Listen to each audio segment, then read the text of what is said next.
I ran into this last week, here's what fixed it for me. If you're looking to activate an eSIM on your Pixel 2026 with Freedom, follow these steps to get it done smoothly. Step 1. Check compatibility.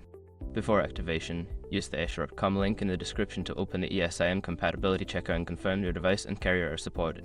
Step 2. Get the eSIM activation code. Contact Freedom to request your eSIM activation code. They will provide you with a QR code or a manual activation code that you will need for the setup. Step 3. Open Settings.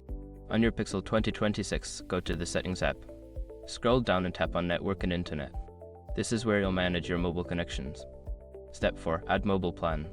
In the Network and Internet section, select Add Mobile Plan. You will be prompted to scan the QR code you received or enter the activation code manually. Step 5. Follow on-screen instructions.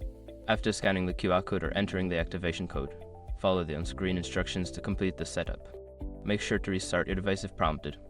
Sometimes, the QR code may not scan properly if there's a screen protector on your phone. Make sure to remove it for a clear scan. Now you're all set up with your eSIM on your Pixel 2026. If you run into any issues, don't hesitate to reach out to Freedom's customer support. Happy connecting!